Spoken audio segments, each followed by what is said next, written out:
Now we're going to talk about mass communication, mass media, and money.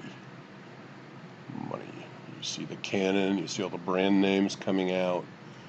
So, what we're really talking about, for the most part, for media companies, is money received from allowing advertising to appear in their pages or on their videos.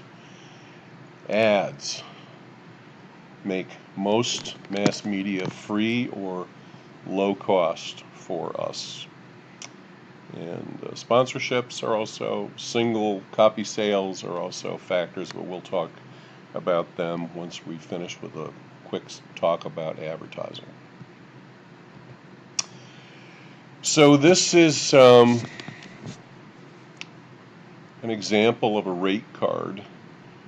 These are the prices that a magazine, I don't know if any of you have ever heard of People magazine, came out in 1970, I want to say 73 or 72, from Time Life Company, which doesn't exist anymore.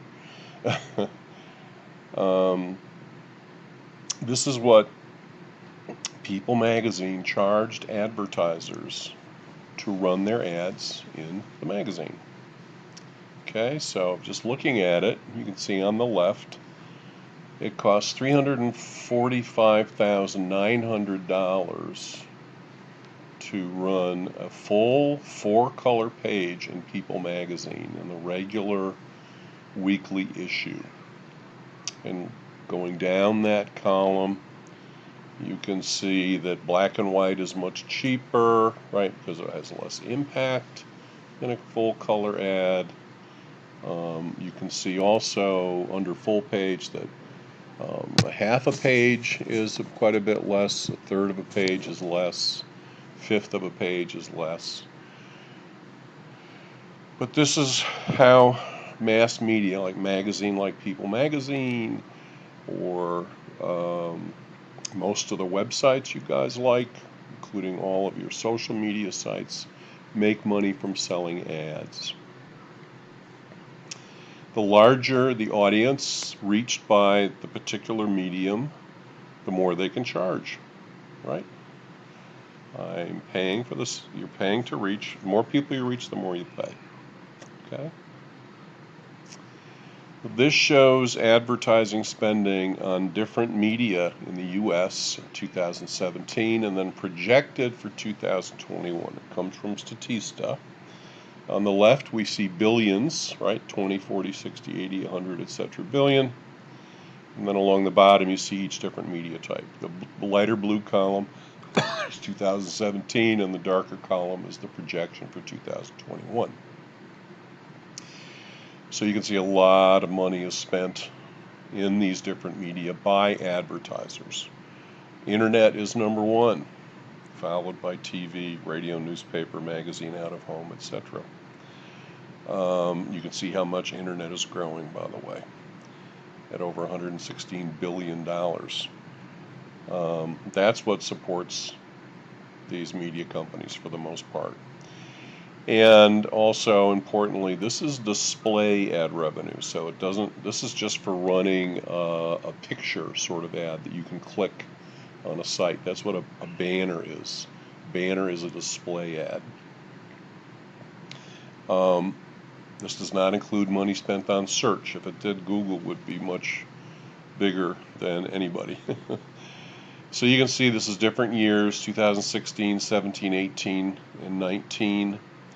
And you can see that Facebook is number one by far and growing a lot in terms of display ads, followed by Google. And in fact, Facebook and Google, between the two of them, are a duopoly for internet advertising in the US. They've got about, I think, pretty close to 60% of all ad dollars going to the internet go to these two companies for display, for search. It's a duopoly. And then just to give a worldwide perspective, this shows the distribution of ad spending by medium in 2021. It's projected that internet ad dollars have almost half, etc. So, not surprisingly, internet is leading all over the world. Now, I want to talk, there are three players, okay, basic players in the whole advertising business model. The first is the company, the advertiser. These are the ones who have the product or the service. So this is General Mills advertising Cheerios. This is Procter & Gamble advertising Head & Shoulders or Pampers. So the advertiser has a service and a product.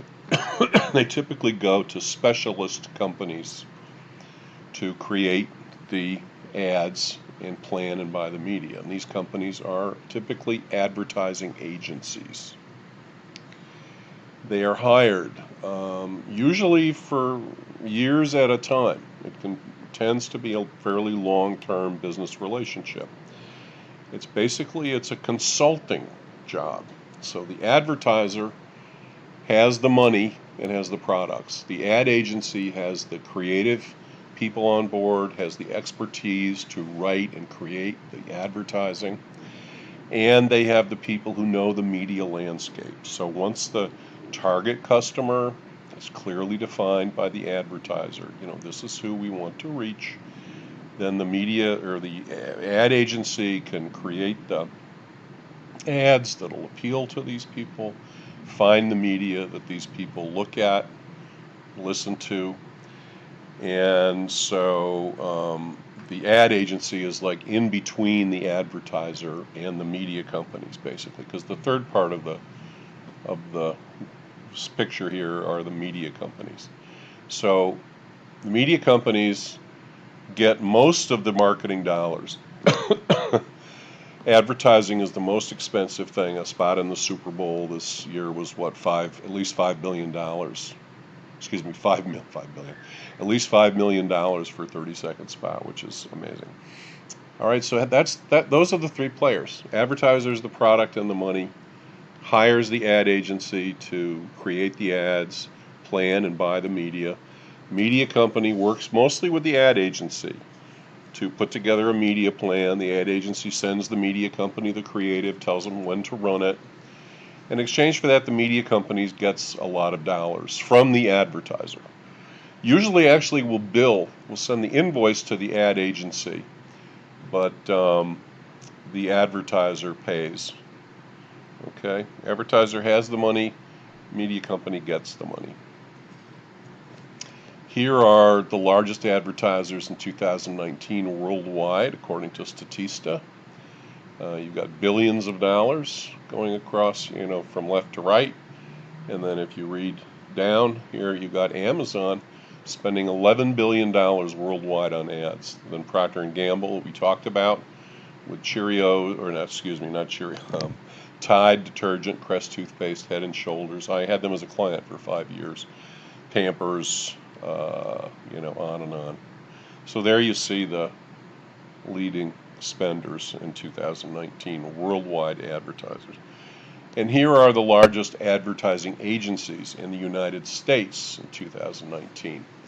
This is in terms of the money that they make from the advertisers.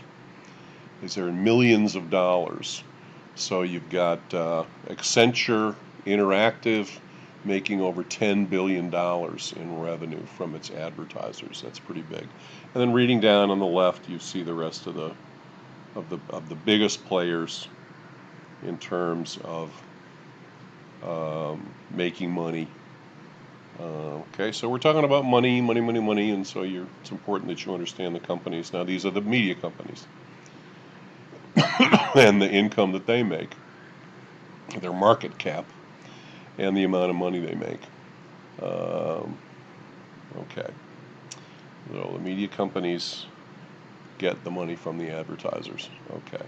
Now, other sources of revenue, as I said at the beginning of this little section, first is subscription revenue. Magazines make a lot of money from subscriptions, mostly.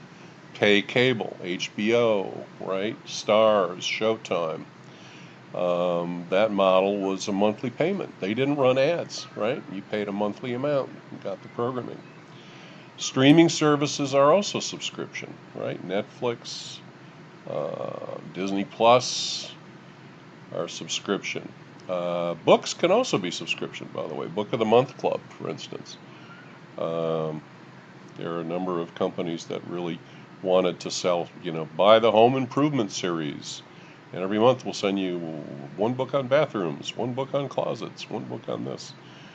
Every marketer likes subscriptions because it's an income stream, right? It's not just one purchase. So subscriptions obviously are growing because of the streaming services. And then in addition to buying a subscription, which is sort of an ongoing, getting it again and again and again, I can just buy one if I want to. So I can do pay-per-view for films if I want. I can, or for sports, for a boxing match or an opera, I can do pay-per-view through my cable company. I can buy single copies of magazines or newspapers I want right at the newsstand. And of course with books. Books, I'm just pretty much buying the book. That's the revenue source, is for people just to buy the book. Okay, so those are other sources of revenue for media companies in addition to advertising. And there's a little package offer from Disney that happens to own Hulu and ESPN. And they'll sell you streaming on the whole thing, a bundle for $12.99 a month. Save 25%. Sign up now. Okay. So on the topic of advertising, we're going to do a little, I think we'll do, probably what we'll do is we'll put this up on Padlet, guys. You're going to choose an ad you like. It can be a static ad, a banner, can be a video, can be an audio ad from a podcast, whatever you want. And put it up on Padlet in a separate discussion that I'll set up. Obviously you pick one you like. Why do you like it? Do you think it will be effective? Why did the advertiser target you? You're going to answer those questions. A little exercise we're going to do. Here's what's going to be due before our next class.